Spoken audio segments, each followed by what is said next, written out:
Bulletin की शुरुआत बड़ी खबर के साथ करेंगे। मरकजी वजीर कानून किरण रिजिजू ने एक बार फिर कश्मीर पर नेहरू की 5 गलतियों पर मजमून लिखा है। इस मजमून में कांग्रेस के सीनियर लीडर और महाराजा हरि सिंह के साहबजादे डॉक्टर करण सिंह के रद्देअमल का जवाब दिया गया है।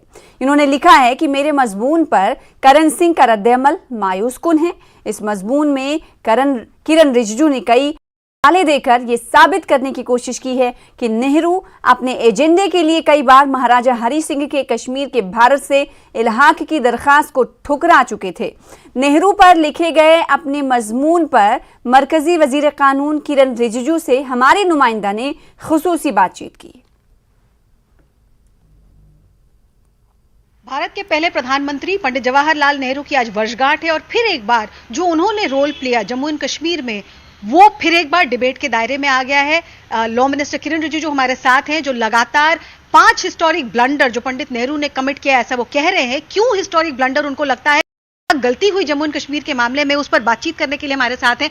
सब पहला सवाल, आपने ये दूसरी बार कहा है कि 5 हिस्टोरिक ब्लंडर पंडित नेहरू द्वारा कमिट किए गए और डॉक्टर करण सिंह के लिखे आर्टिकल को भी आपने काउंटर किया है। क्या आपके पॉइंट है, अगर आप हमारे दर्शकों को बताएं। सबसे पहले तो आज हमारे देश का पहला प्रधानमंत्री पंडित नेहरू जी का जन्मदिन है। उनके जन्म दिवस पर उनको नमन करना चाहता हूं। लोकतंत्र में कोई बड़ा छोटा नहीं होता है, पद होता है, जिम्मेदारी होती है। प्रधानमंत्री रहते हुए पंडित जी ने जो किए हैं वो स्क्रूटनी में आना चाहिए, कोई भी हो। मैं सिर्फ इतना कहना चाहता हूं कि जो इतिहास है, इतिहास को कभी बदलना नहीं चाहिए और इतिहास को गलत तरीके से पेश नहीं करना चाहिए।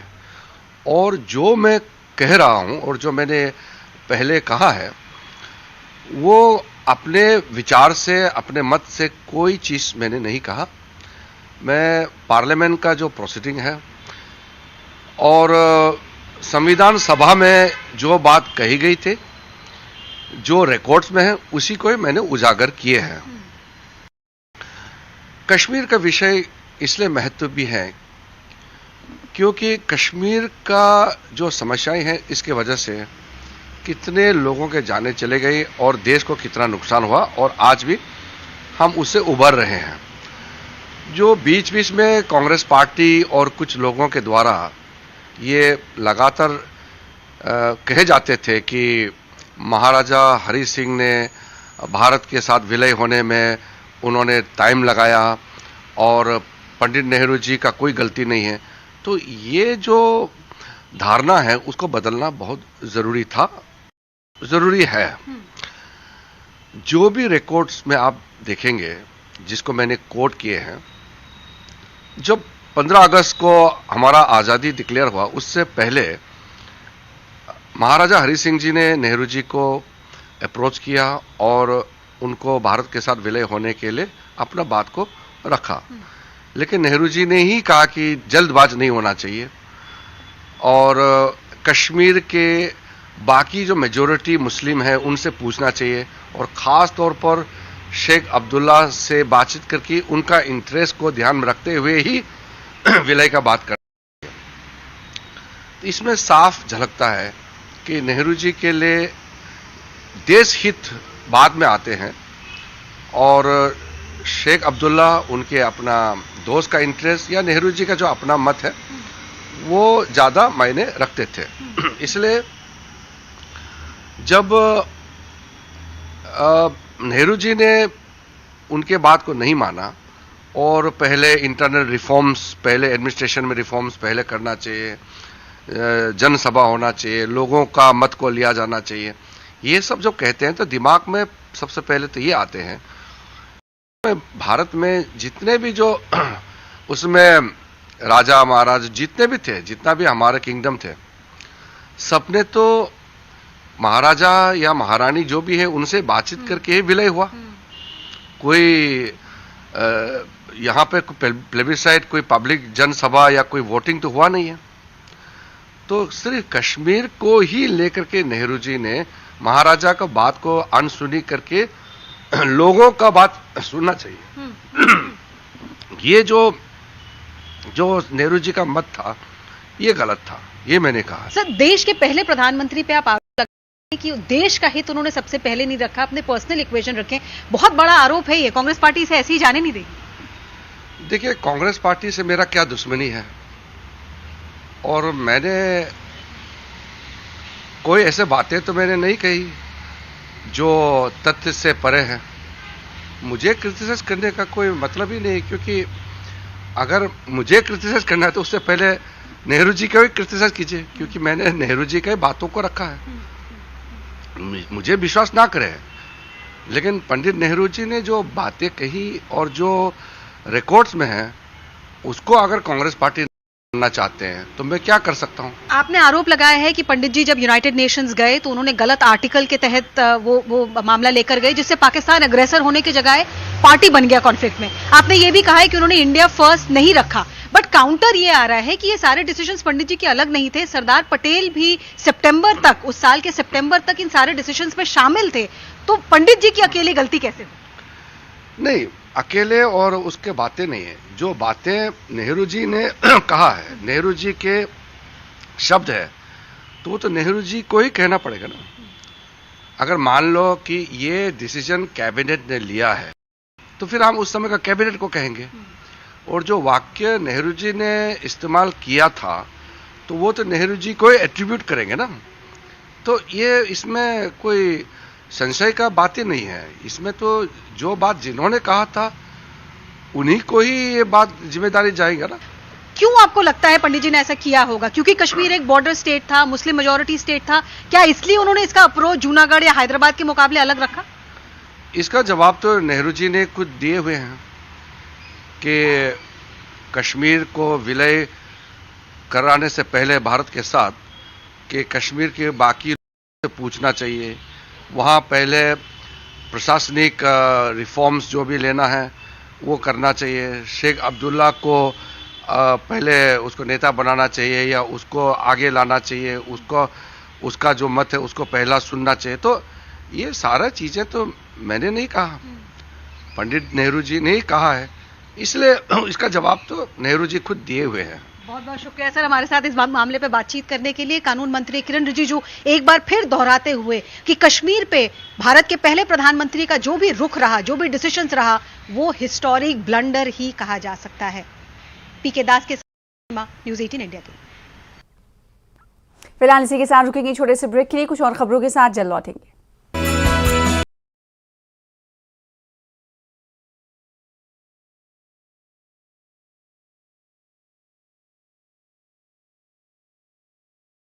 कांग्रेस के senior leader doctor Karan Singh ने मरकजी वजीर किरण रिजिजू के मजमून पर रद्द-ए-अमल जाहिर किया है। मरकजी वजीर कानून किरण रिजिजू ने कांग्रेस लीडर के रद्द-ए-अमल को मायूसकुन करार दिया। मरकजी वजीर ने इस मामले पर मुसलसल 8 ट्वीट्स किए हैं। इन्होंने लिखा कि करण सिंह ने नेहरू की 4 गलतियों को छोड़ दिया है। उन्होंने लिखा कि नेहरू की पहली और बुनियादी गलती खुद कश्मीर के इलाहाक में ताखीर थी। उन्होंने डॉक्टर करण सिंह पर तनकीद की। उन्होंने इल्जाम लगाया कि कांग्रेस नेहरू खानदान को पहले और मुल्क को बाद में रखता है। मरकजी वजीर ने कहा कि उनके उठाए गए नुकात हकायक पर मबनी हैं।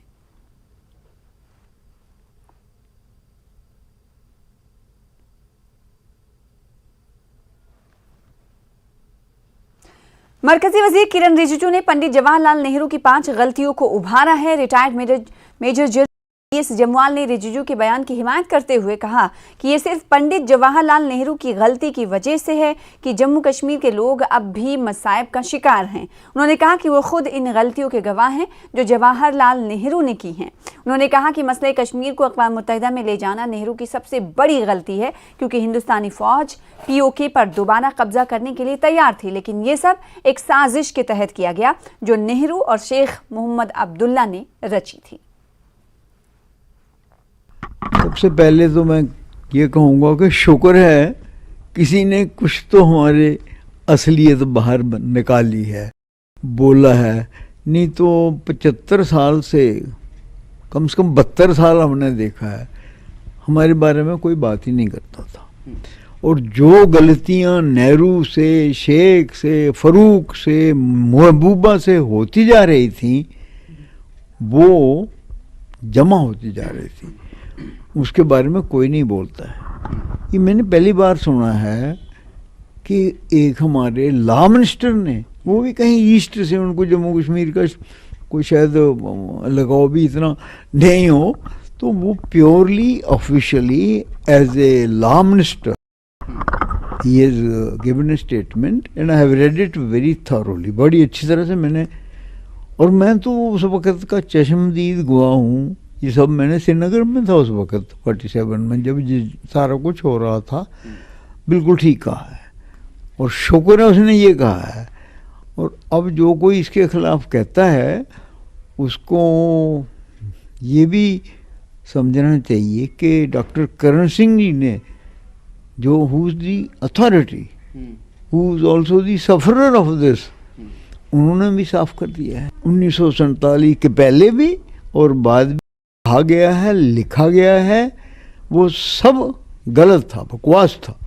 इन 5 बातों से सब साफ हो गया, इसीलिए लोगों को तकलीफ हो रही है। बल्कि मैंने तो सुना कि लंदन तक लोग अब सोच रहे हैं कि हमें तो गलत बताया गया था और हमारे हरि सिंह को ब्लेम करते रहते हैं। मुझे रेफरेंस आई हैं लंदन से, तो मैं उनको बता रहा हूँ कि असलियत यही है।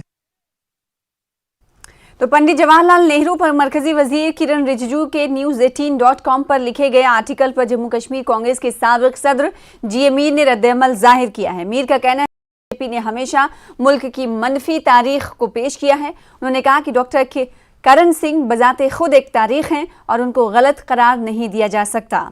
मीर ने इस बात का भी इंकशाफ किया कि पंडित जवाहरलाल नेहरू के शेख अब्दुल्ला के साथ रवाबित को नकारा नहीं जा सकता और कबायली हमलों को नाकाम बनाने और उनके खिलाफ हिंदुस्तान की जंग जीतने में शेख अब्दुल्ला का कलीदी किरदार रहा है।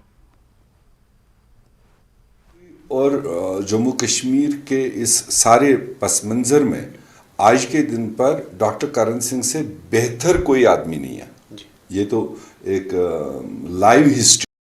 शुक्र है कि अभी डॉक्टर करण सिंह मौजूद हैं, क्योंकि जिक्र किरण रिजिजू ने उठाई कि महाराजा हरि सिंह 1947 में वक्त से पहले ही तैयार थे मर्जर के लिए, और शायद ये नेहरू जी और कश्मीर के साथ जो उनकी रिलेशन थी, उन्होंने उसमें शायद लैतुल किया, और जिसकी वजह से सीधे उस वक्त मर्जर पर साइन नहीं हुआ, विद कंडीशंस हुआ। मगर मेरे ख्याल से किरण रिजिजू उस पार्टी को बिलोंग करते हैं, उनको जो हिस्ट्री पढ़ाई जाती है वो पॉजिटिव, जो हमारी हिंदुस्तान हिस्ट्री, उसका नेगेटिव पार्ट पढ़ के यहाँ पहुंचे हैं। ये सारे बीजेपी का हाल यही है, और किरण रिजिजू भी उसी का एक एलिमेंट है। वो एक स्ट्रांग लीडर था और उस स्ट्रांग लीडर को ऑन बोर्ड लेकर ही अगले फैसले हो, ये नेहरू जी का विजन था। शेख साहब के जरिए जम्मू कश्मीर के लोगों का साथ लेना, वही जमहूरी तरीके हैं, इनकी तरह गैर जमहूरी नहीं। जैसे अभी 5 अगस्त 2019 को इन्होंने फैसले किया। सुप्रीम कोर्ट ऑफ इंडिया ने 2 बार जम्मू कश्मीर के इस स्टेटस को लेकर, स्पेशल कैटेगरी को लेकर कोर्ट्स में चैलेंजेस किए हैं लोगों ने, जो इन्हीं के प्यादे थे, जो ये कोशिश कर कोर्ट के जरिए से। तो 2 बार सुप्रीम कोर्ट ऑफ इंडिया ने उस सारे रिलेशन को दुरुस्त पाया है, जिसमें 370 की भी जिक्र आई है। 1000 किरण रिजिजू भी पैदा हो जाए तो भी डॉक्टर करण सिंह की हिस्ट्री को वो उलट नहीं कर सकते हैं, क्योंकि वो उस रजवाड़े से, जो रजवाड़ा उस वक्त के हिस्ट्री का एक इम्पॉर्टेंट अंग रहा है। करण सिंह ने पार्लियामेंट के अंदर और पार्लियामेंट के बाहर भी इस तरह के चीज़ों का विटनेस दिया है। जब रीऑर्गेनाइजेशन एक्ट ये पार्लियामेंट में डिस्कस कर रहे थे, उस वक्त भी डॉक्टर करण सिंह ने रियल हिस्ट्री, एक्चुअल हिस्ट्री, उसकी आंखों देखी, उसकी ज़बान उन्होंने खुद पार्लियामेंट में पेश किया है। तो मेरे ख्याल से उस तरह के स्टेट्समैन को किरण रिजिजू सवाल नहीं कर सकता है। वहीं वाल्मीकि समाज के नुमाइंदे जी भट्टी ने कहा कि मरकजी वजीर कानून किरण रिजिजू का जवाहरलाल नेहरू के बारे में बयान बिल्कुल दुरुस्त है कि नेहरू की गलती की वजह से वाल्मीकि समाज ने 70 साल से ज्यादा अरसे से मुसीबत झेला। उन्होंने कहा कि कांग्रेस हुकूमत और नेहरू की पॉलिसियां सरासर गलत थी, जिसकी वजह से हमें अपना हक नहीं मिल सका, लेकिन अब आर्टिकल 370 की मनसूखी के बाद हमें अपने हुकूक मिल गए।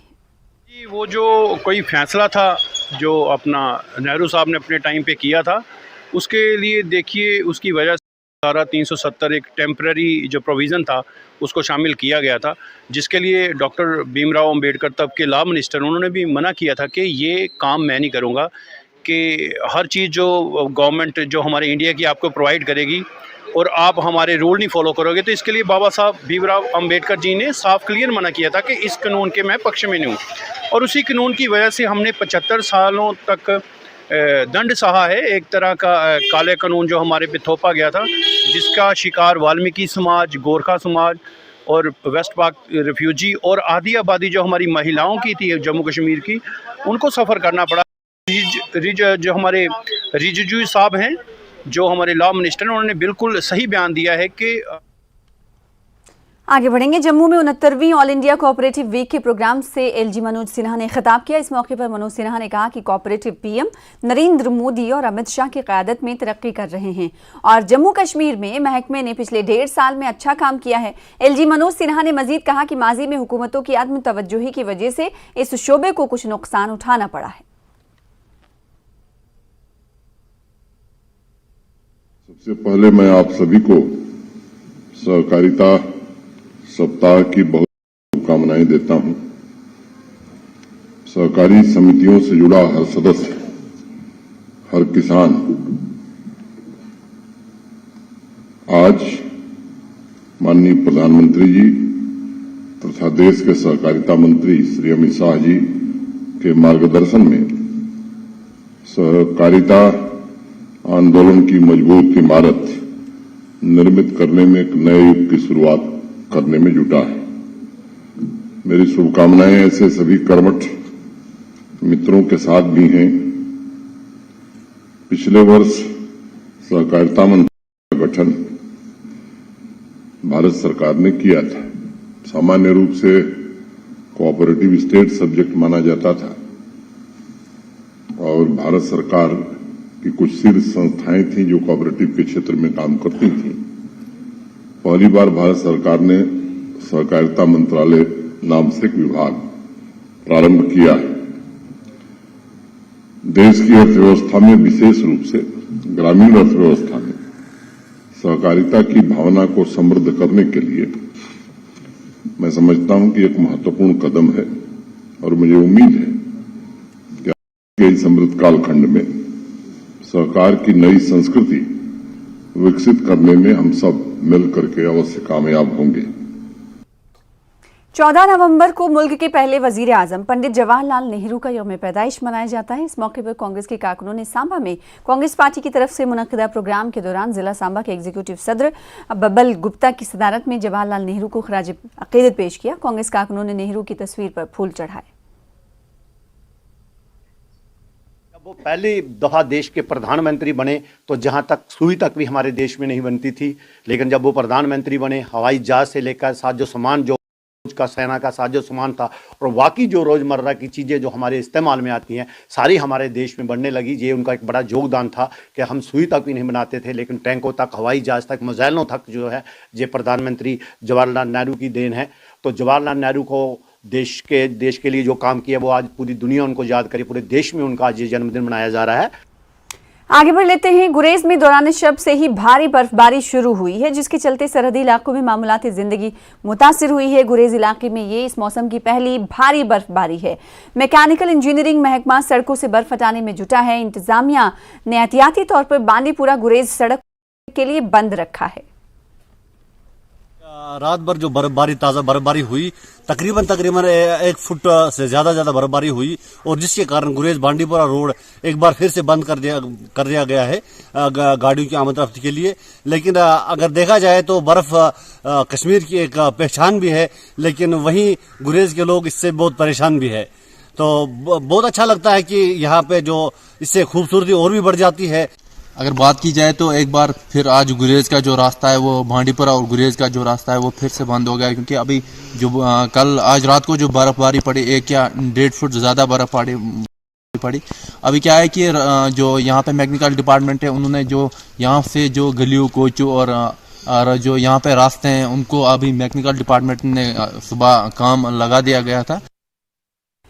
वहीं गुरेज में इजमर्ग पुलिस चौकी से वाबस्ता एहलकारों ने दौरान शब रेस्क्यू ऑपरेशन अंजाम देकर 4 लोगों की जान बचाई। तफसीलात के मुताबिक जिडखोसी के मकाम पर भारी बर्फबारी के चलते 3 टाटा मोबाइल गाड़ियां फंस गई थी। एक गाड़ी में तकनीकी खराबी के चलते ये गाड़ियां बांडीपुरा गुरेज की सड़क पर दरमांदा हो गई।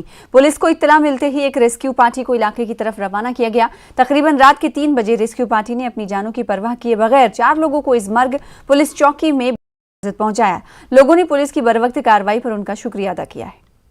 यहाँ के ड्राइवर साहिबान को पुरजोर गुजारिश करता हूँ कि वो जब भी कहीं से, चाहे दावर से बांडी, बांडी से दावर, वो पहले एक बार अपनी गाड़ियों को चेक करें कि हमारे गाड़ी में तेल है, हमारे गाड़ी में ब्रेक ठीक है, हमारी गाड़ी में चेन है, तो फिर वो वहाँ से निकल जाए।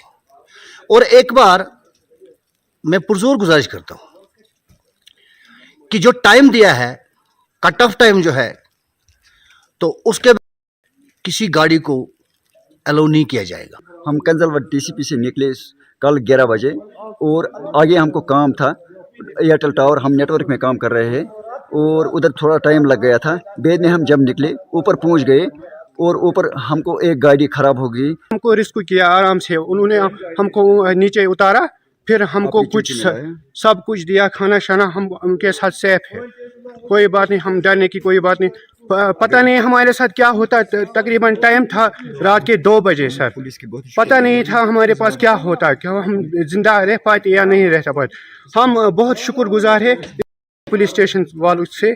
बहुत महकमे मौसमियात की पेशन गोई के मुताबिक रफियाबाद समेत बारामुल्ला जिले के बालाई इलाकों में बर्फबारी हुई है। इन इलाकों में रवा सीजन की ये पहली बर्फबारी है। फलों की सनत से वाबस्ता लोगों का कहना है कि बर्फबारी में शिद्दत आने और बर्फ जमा होने की सूरत में उन्हें भारी नुकसान का सामना करना पड़ सकता है, क्योंकि काश्तकारों की अक्सरियत ने अभी तक सेब की दरख्तों की कटाई मुकम्मल नहीं की है। लोगों को बर्फबारी की वजह से कई परेशानियों का भी सामना है। लोगों का कहना है कि बर्फबारी की वजह से सड़क, बिजली, पानी की सप्लाई मुतासिर हुई है। ट्रांसपोर्ट मुतासिर होने की वजह से मरीजों को मुश्किलात दरपेश हैं। लोगों ने इंतजामिया से सड़क राब्तों को खुला रखने और बिजली पानी की सप्लाई को यकीनी बनाने की अपील की। यहाँ बर्फ़ पड़ी है, कुछ लोगों ने कटाई की है, कहीं लगभग 90% कटाई अभी तो किसी ने की नहीं। बर्फ़ की वजह से नुकसान हो गया। गवर्नमेंट से यह लगभग 5-6 इंच बर्फ़ पड़ी है। गाड़ी भी बहुत जगत है और पावर का तो इतना परेशानी है, हमारे को पावर टोटल होता ही नहीं। 1 घंटा आता है, बाद में टोटल पावर नहीं आता है। पावर की बहुत परेशानी है, क्योंकि हमारा कोई भी पेशेंट हो, कुछ हो, तो हमें छालकोट तक कंधे पे उठा के लाना पड़ता है। लिहाजा मेहरबानी करते हैं, इसलिए रिक्वेस्ट करके रखते हैं कि आगे बर्फ पड़ने पे हमारा खासकर ध्यान रखना चाहिए। उधर कुपवाड़ा जिले में आज एक बार फिर मौसम में तब्दीली, साथ ही सर्दी इलाकों के साथ साथ मैदानी इलाकों में भी बर्फबारी हुई। बर्फबारी के नतीजे में करना, केरन और मिशिल के तीनों सड़क राब्ते आमदोरफ्त के लिए बंद कर दिए गए। वहीं जिला इंतजामिया ने आज बर्फबारी और बारिशों की वजह से कुपवाड़ा जिले में 10वीं जमात तक के स्कूलों में दर्स व तदरीस का अमल मुअत्तल कर दिया। पूरे इलाके में सर्दी की शदीद लहर है।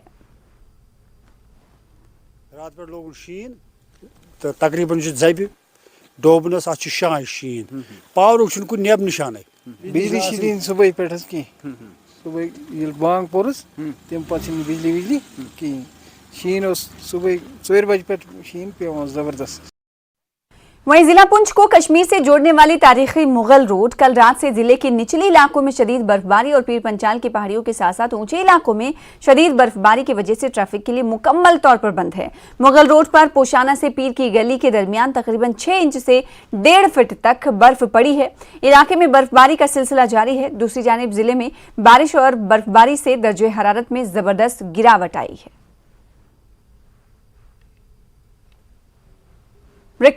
से आपका इस्तकबाल करते हैं। दिल्ली के प्रगति मैदान में आज से बैनुल-अक़वामी तिजारती मेले का आगाज हो चुका है। मेले में जम्मू कश्मीर पवेलियन का इफ्तिताह किया गया, जहां तमाम रिवायती कश्मीरी कारीगरों की दस्तकारी और बागबानी को दिखाया गया है। पवेलियन को देखकर कश्मीरी सकाफत, जबान और कुदरती हुस्न को महसूस किया जा सकता है। तिजारती मेला 27 नवंबर तक जारी रहेगा।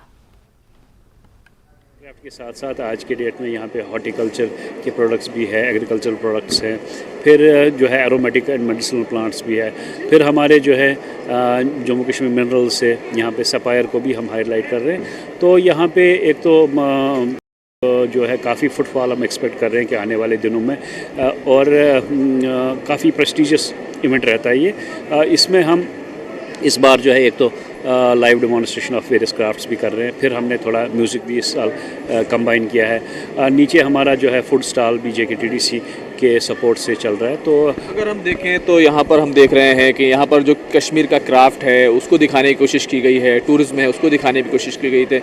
तो क्या पूरा मोटिव इसके पीछे है? देखिए ये चूँकि आर्ट एक एंगेजिंग एक्सपीरियंस होता है, तो हम चाहते हैं कि ये जो भी यहाँ पे हमारे स्टॉल में आए वो देखे जम्मू कश्मीर का जो क्राफ्ट है, चाहे वो बसूली आर्ट हो, चाहे वो पश्मीना हो या पेपर मैशे हो, वो कैसे बनाया जाता है और उस आर्ट के पीछे कितनी मेहनत लगती है। इसीलिए हमने जो है यहाँ हर साल की तरह इस साल भी लाइव डेमोन्स्ट्रेशन रखा हुआ है।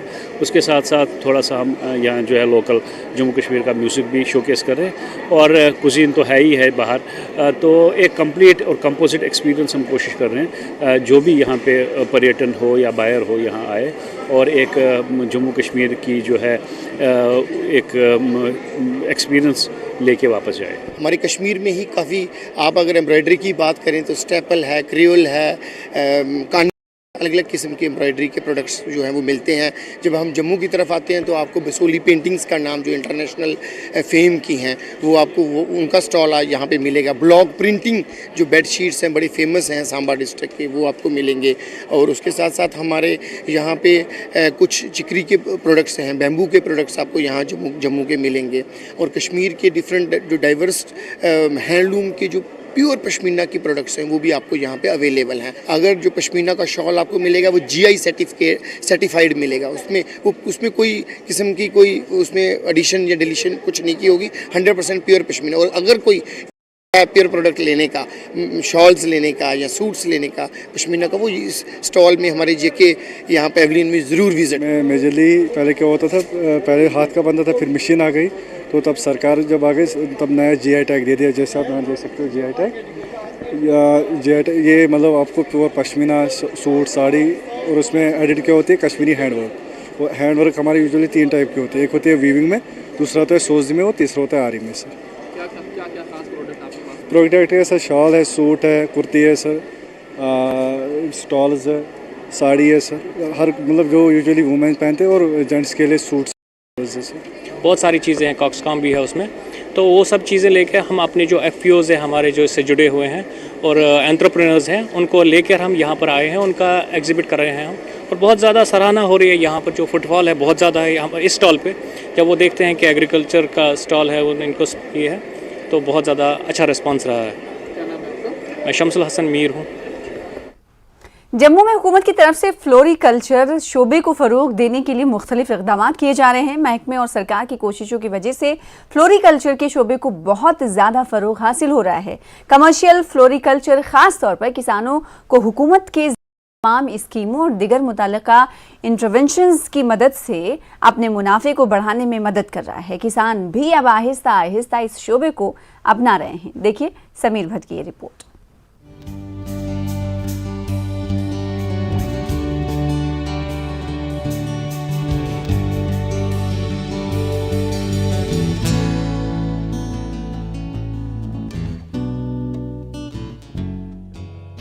जम्मू के विजयपुर इलाके में पाली मोड़ के एक किसान लालचंद अपने बागीचे में फूल उगाने में मसरूफ है। कुछ रोज कबल तक लालचंद अपनी रिहाइशगाह के बिल्कुल सामने वाली जमीन पर काश्त किया करते थे, लेकिन अब वो अपनी इसी जमीन पर मुख्तलिफ किस्म के फूल की काश्त से वाबस्ता हो गए हैं। लालचंद का ज़राअत से फ्लोरिकल्चर की तरफ मुंतकिल होने का फैसला एकदम से नहीं आया। उन्होंने काफी सोच समझकर फ्लोरिकल्चर सेक्टर को आमदनी का जरिया बनाने का फैसला किया। बार लगाए मैंने, उससे पहले यहाँ गेहूँ लगाते थे और दूसरे चारा लगाते थे, धान भी लगाते थे, और इस बार फूल लगाए पहली बार। देखेंगे अभी देखना पड़ेगा, पहले कभी लगाए नहीं है। आसपास के लोग लगाते हैं ना, तो उनको देख करके मैंने। लालचंद ने अपने पोते और दूसरे पड़ोसियों को भी फूलों के कारोबार में शामिल किया है। इनके पोते सार्थ सुरेंद्र भी फूलों के इस कारोबार में बहुत ज्यादा दिलचस्पी रखते हैं, क्योंकि ये शोबा अब दीगर शोबों के मुकाबले में बहुत ज्यादा मुनाफे देख रहा है। सार्थ को उम्मीद है कि आने वाले दिनों में इस कारोबार से उन्हें ज्यादा मुनाफा होगा।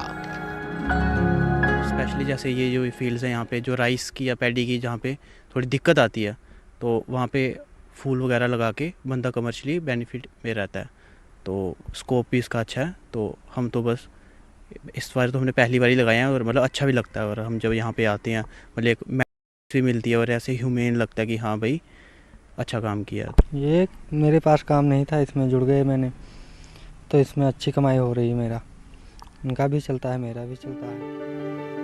फ्लावर ग्रोवर्स एसोसिएशन के सदर तिजेंद्र सिंह का कहना है कि ऐसे सैकड़ों लोग हैं जो बराह रास्त या बिलवास्ता तौर पर फ्लोरिकल्चर के शोबे से वाबस्ता हैं। उन्होंने कहा कि काश्तकारों की आमदनी में ये इजाफा और रोजगार के मौके पैदा करने में आराइशी नर्सरियों का क़याम, खुशबूदार तेल की फसलों की फार्मिंग जैसे लवेंडर, गुलाब, कार्निशन, जरबीरा और लिलियम के कट फ्लोर की पैदावार के साथ साथ आइरिस, डिफोर्ड, डेलिया, फिनोनिया, ग्लैडियोलस और लिलियम वगैरह की पैदावार शामिल है।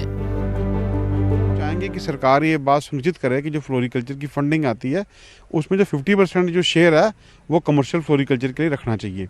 उसके बाद यहाँ पे बड़ी एक प्रॉब्लम है कि अगर हमारा कोई एंटरप्रेन्योर लोन लेने जाता है तो उसको अपनी ज़मीन मॉर्टगेज करानी पड़ती है, जाकि इंडस्ट्री बाकी स्टेटों ने उसको इंडस्ट्री डिक्लेयर किया है। हम ये चाहेंगे कि कम से कम किसी रियायत दर तक हमें इंटरेस्ट फ्री लोन मिलना चाहिए और हमें मॉर्टगेज के लिए कोर्ट फीस और स्टैम्प ड्यूटी में कोई ना कोई रिलैक्सेशन मिलनी चाहिए। मरकजी तौर पर स्पॉन्सर शुदा जैसे RKVY, MIDH और ATMA को जम्मू कश्मीर में तिजारती फ्लोरिकल्चर सेक्टर के फरोग के लिए लागू किया जा रहा है। जम्मू कश्मीर के बेरोजगार नौजवानों के लिए कमर्शियल फ्लोरिकल्चर माश एक बेहतरीन जरिया साबित हो सकता है। उम्मीद है कि हुकूमत इस शोबे को फरोग देने के लिए आला सतह के इक़दामात करेगी, जिससे रोजगार के नए मौके पैदा होंगे। लेकिन जो लोग इसके साथ जुड़े हैं फ्लोरिकल्चर सेक्टर के साथ, उनका ये कहना है कि पिछले कई सालों से इस सेक्टर को बहुत ज़्यादा यहाँ प्रमोशन मिली है और सरकार की भी यही कोशिश है कि जो एजुकेटेड यूथ हैं वो इस सेक्टर के साथ जुड़े, वो अपना जो खोलें, फ्लोरिकल्चर सेक्टर के रिलेटेड जो यूनिट्स हैं वो खोलें, ताकि यहाँ पे बेरोज़गारी का मसला भी ख़त्म हो और उसके साथ साथ इकॉनमी भी जो है उसमें बूस्ट अप हो, और जो यूथ हैं जिनके पास रोज़गार नहीं है वो भी जब इस सेक्टर के साथ जुड़ेंगे तो ओवरऑल इकॉनमी को भी बहुत फ़ायदा मिलेगा। कैमरामैन आशू के साथ में समीर भट्ट, न्यूज़ 18, विजयपुर, जम्मू। पुलवामा में अपनी नौयत के पहले मल्टीपर्पज़ थिएटर को आज बच्चों के नाम कर दिया गया। रवां साल सितंबर में जम्मू कश्मीर के LG मनोज सिन्हा ने इसका इफ्तिताह किया था। आज यौम अतफाल के मौके पर इस मल्टीपर्पज़ थिएटर को पुलवामा के बच्चों के लिए बाज़ाब्ता तौर पर खोल दिया गया। इस थिएटर में 8वीं जमात से लेकर 12वीं जमात के इल्मों को तफरीह के साथ साथ तालीम भी फराहम होगी। तलबा ने ऐसे खुश आइन कदम इसे करार दिया है, जबकि डायरेक्टर एजुकेशन कश्मीर ने कहा कि इसका मकसद बच्चों को किताबों के बगैर तफरीह के तरीके से तालीम देना है। एजुकेशन एंड एंटरटेनमेंट का एक हमने ऑप्शन यहाँ पे जो यहाँ के नागरिक लोग हैं उनको बच्चों को जैसे एजुकेशन प्रोवाइड होगी और किड्स के लिए इंस्पिरेशन एंड मोटिवेशन मिले, ऐसी मूवीज़ हम रन करेंगे ताकि बच्चों को एक इंस्पिरेशन मिले। पिछले ईयर से जो भी प्रॉब्लम्स हुई है हमें लॉकडाउन की वजह से, वो हम सब क्लियर कर सकते हैं बिकॉज ऑफ दिस जादू सिनेमाज में। यहाँ पे एजुकेशन सबसे बड़ी चीज़ है, वो यहाँ पे प्रोवाइड है, फैकल्टी वही सबसे बड़ी चीज़ है, एजुकेशन हासिल। हमने आज इंटरेक्ट किया, ये हमारे मतलब हम स्टूडेंट्स के लिए बहुत ही किस्मत की बात है, अच्छी बात है कि पुलवामा के बच्चों के लिए यही गिफ्ट है। आज हम उनको एक एंटरटेनमेंट माहौल में उनको पढ़ाना शुरू करेंगे, इंटरेक्शन उनको देंगे और उन सब बच्चों के लिए वेरी हैप्पी चिल्ड्रंस डे। उनको हम एक एक्सपोजर देना चाहते हैं, एक ऐसा एनवायरनमेंट देना चाहते हैं ताकि वो इसके साथ जुड़ जाए। और एक ज़ियामतीज़ के आलमी दिन के मौके पर मैटरनिटी अस्पताल गांधीनगर JMC में मुफ्त ब्लड शुगर स्क्रीनिंग कैंप का इनेकाद किया। मौके पर doctor Arun Sharma, medical superintendent maternity अस्पताल गांधीनगर GMC जम्मू समेत तमाम अमला मौजूद रहा। आम लोगों के अलावा अस्पताल आने वाली तमाम हामिला खातून की ब्लड शुगर की जांच की गई। ज़ियामतीज़ का आलमी दिन हर साल 14 नवंबर को मनाया जाता है ताकि लोगों की तवज्जो ज़ियामतीज़ से सेहत को लाहक खतरात और उससे बचने के तरीकों की तरफ दिलाई जाए। हमारा जो लाइफस्टाइल चेंज हुआ है ना, हमने जो चलना फिरना छोड़ दिया है, गाड़ियों में ट्रैवल करते हैं, मतलब कहीं पे भी जाना हो पैदल नहीं जाना है, एक्सरसाइज नहीं करनी, वॉक नहीं करनी। दूसरा हमारा खाना, हम प्रोसेस फूड पे, मैगी पे, नूडल्स पे, समोसों पे, मिठाइयों पे, प्रोसेस फूड, कोल्ड ड्रिंक्स पे, इन पे आ गए। तो अगर हम फ्रेश फ्रूट्स एंड वेजिटेबल्स रहे को चेंज करें, हम डायबिटीज़ को बचा सकते हैं। खास तौर पे मैं बात करूंगा अपने हॉस्पिटल की, मैटरनिटी हॉस्पिटल जो गांधर गवर्नमेंट मेडिकल कॉलेज का स्टूडेंट हॉस्पिटल है। हम यहाँ मदर्स से डील करते हैं, और जो मदर्स अगर डायबिटिक हों तो बड़े कॉम्प्लिकेशंस होते हैं और बच्चा जो है नॉर्मल नहीं होता और कुछ प्रॉब्लम्स होती है। उधर कुपवाड़ा में ज़ियामतीज़ के आलमी दिन के सिलसिले में एक बेदारी प्रोग्राम का इनेकाद किया गया। इस तकरीब में माहिर डॉक्टरों ने इस बीमारी की रोकथाम और तमाम तर एहतियाती तदाबीर के मुतालिक जानकारी फराहम की। तकरीब में आशा वर्करों और महकमे सेहत से वाबस्ता दीगर लोग भी मौजूद रहे। इस मौके पर माहिर डॉक्टर इकबाल, डॉक्टर एजाज के अलावा दीगर माहिरीन ने बीमारी के रोकथाम के हवाले से जानकारी फराहम की। ये एक लाइफस्टाइल डिजीज़ है, इसको कम से कम हम टाल सकते हैं 10 साल 15 साल तक, और फिर जब डायबिटीज़ अगर किसी में हो जाए तो उसको ट्रीटमेंट से हम कंट्रोल रख सकते हैं, उससे उस पेशेंट की ज़िंदगी के 10-15 साल और आराम से गुजर सकते हैं। तो इसलिए ट्रीटमेंट, अवेयरनेस और ट्रीटमेंट ये बहुत कॉर्नरस्टोन है इसके डिजीज़ की। सबको एकजुट होकर अवेयरनेस फैलानी है ताकि ये डायबिटीज़ रुक जाए, इसकी कमी आ जाए। दिन ब दिन जम्मू शहर की सड़कों पर गाड़ियों के जाम में नुमायां कमी आई है। शहर के अंदरूनी और बैरूनी हिस्सों की सड़कों पर ना कोई उलझन है और ना गड़बड़ी। दरअसल मुज़ाफ़ात और मुख्तलिफ मकामात पर हाईटेक सहूलियात के साथ मल्टीप्लेक्स पार्किंग का इंतज़ाम किया गया, जिसकी वजह से जम्मू शहर के मसरूफ बाजारों की सड़कों पर अफरा तफरी की सूरत हाल अब नहीं है।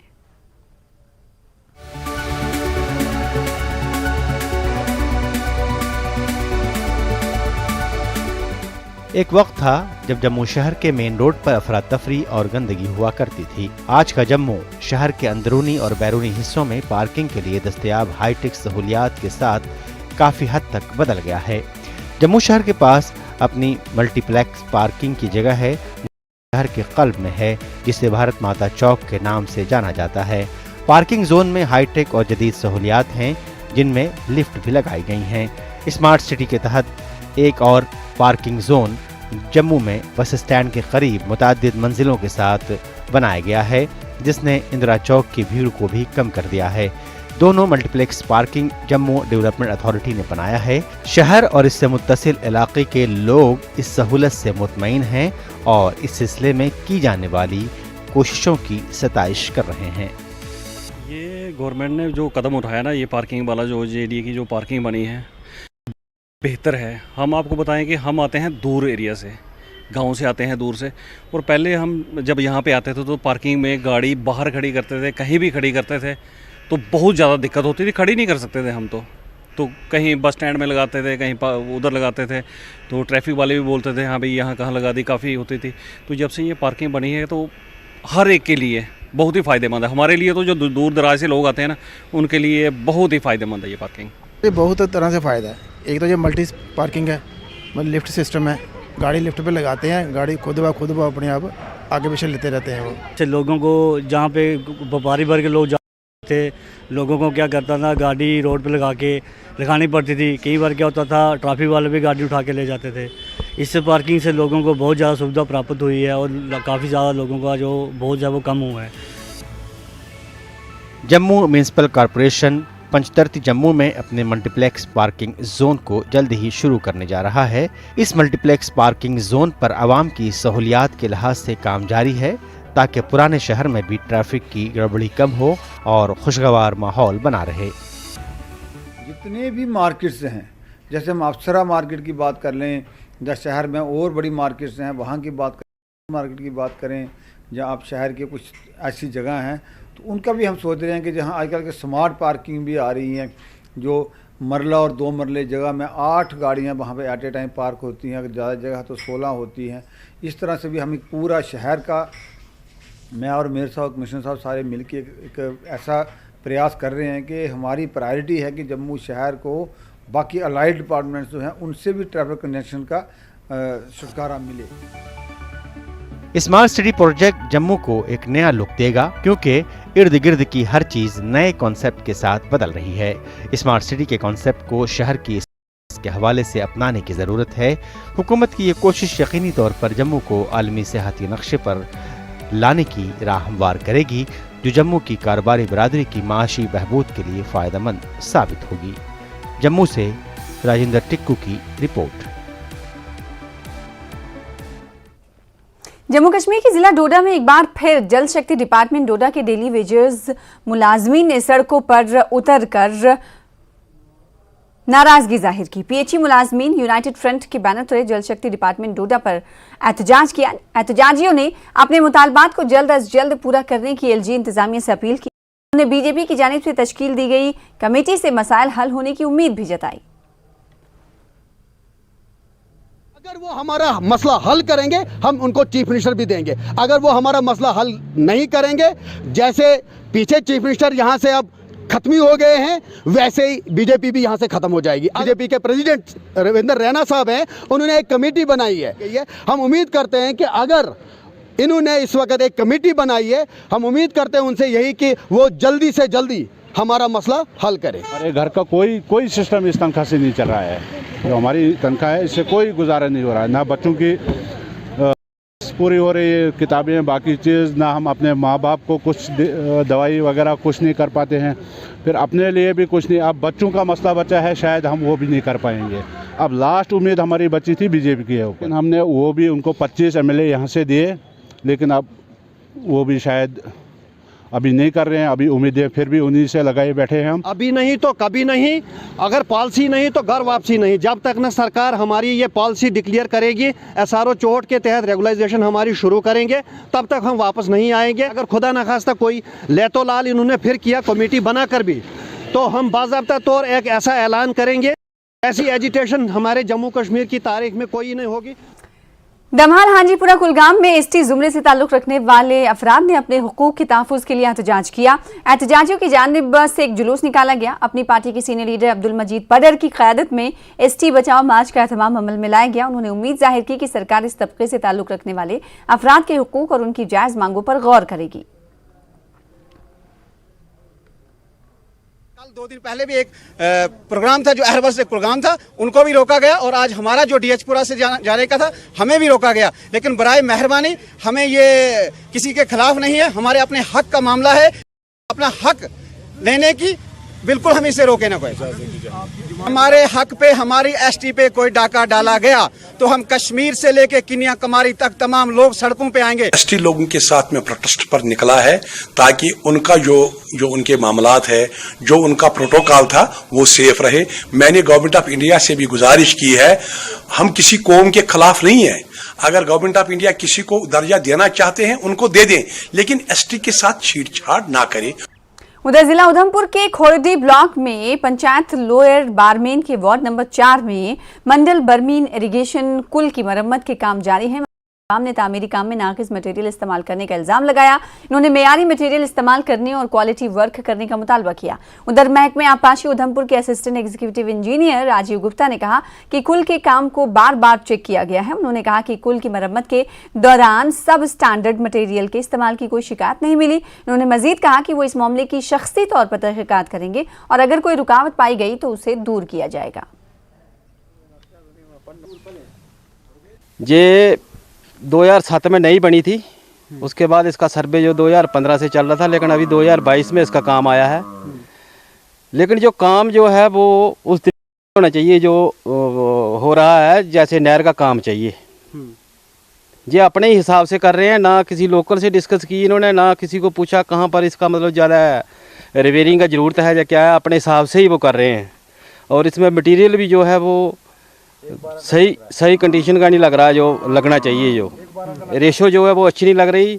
इसके लिए जहाँ के वहीं मिडिल स्कूल खराब पड़ाट कालाबंद जोन मेधर में स्टाफ की किल्लत की वजह से नायब सरपंच ने स्कूली बच्चों के हमरा एहतजाज किया और जोरदार नारेबाजी की। नायब सरपंच कालाबंद अब्दुल मजीद ने कहा कि स्कूल में 50 के लगभग बच्चे हैं, जबकि उनके बैठने के लिए कमरा है और स्कूल में अमले की भी कमी है, जिसकी वजह से बच्चों की तालीम मुतासिर हो रही है। मैडम शनाज और मास्टर कमिश्नर पून से ये रिक्वेस्ट है और गवर्नर साहब से भी। खलापराट जो मिडिल स्कूल है उसमें टोटल हमारी 47 बच्चे हैं और इन पोजीशन जो स्टाफ है वो 5 लोग थे। अलबत्ता क्योंकि गली कलाबंद जो हायर सेकेंडरी स्कूल है उसमें लेक्चरर की शॉर्टेज है और एजुकेशन के लेक्चरर की जगह पढ़ाने के लिए वहाँ से एक मैडम जी को वहाँ डिप्लॉयड किया गया है, शनाज अख्तर को, जो थे उनको इसलिए एक और स्कूल में डिप्यूट किया गया है, कोट मोड़ा, क्योंकि वहाँ की एक मैडम सलीम अख्तर हैं, वो बीएड पे चली गई हैं। Additional deputy commissioner Awantipora Zafar Hussain Shal की सदारत में तहसील ऑफिस पामपोर में गोल्डन कार्ड रजिस्ट्रेशन के हवाले से मुख्तलिफ महकमों के अफसरान के साथ एक मीटिंग मुनक्किद की गई। मीटिंग में अफसरान को हर इलाके में घर घर जाकर लोगों की रजिस्ट्रेशन करने की हिदायत जारी की गई। हमने इसलिए बुलाया था ताकि उनकी सर्विसेज और उनसे मदद लेके ये कवरेज हम कर सकते हैं। जैसा कि आपको पता ही है कि पुलवामा डिस्ट्रिक्ट ठीक कर रहा है, इसमें हमारी अच्छी कवरेज हो चुकी है, बट 100% अचीवमेंट के लिए इन डिपार्टमेंट्स की बहुत ज़्यादा ज़रूरत थी। इसीलिए हमने एक मीटिंग रखी थी। इंशाल्लाह ताला रहमान हमारा यही प्रोग्राम है कि इसकी कवरेज होगी और मास अवेयरनेस हो जाएगी, और जो लेफ्ट आउट इसमें है तो वो इंशाल्लाह हम इसमें। जिला रामबन के इलाके कनेरी बलीहूत वार्ड नंबर 4 में आतिश ज़दगी का वाक़या पेश आया है। इस हादसे में 3 भाई बहार अहमद, मुश्ताक अहमद और जावेद अहमद के मकान जलकर राख हो गए। बताया जा रहा है कि सुबह के वक्त अचानक बहार अहमद के घर आग नमूदार हुई और दीगर 2 घरों को अपनी जद में ले लिया। लकड़ी से बने छत के मकानों को मुकम्मल तौर पर तबाह कर दिया। बड़ी मुश्किल से तीनों घरों के अफराद की जानें बच पाईं। लाखों रुपए मालियत का सामान जलकर राख हो गया। इत्तला मिलते ही पुलिस व जिला इंतजामिया मौके पर पहुंचकर फौरी इमदाद को यकीनी बनाने में जुट गई। वाज़ेह है कि कुदरती बिजली गिरने से घर में शॉर्ट सर्किट से आग लगी। मुतासिरीन ने हुकाम से मदद की अपील की है।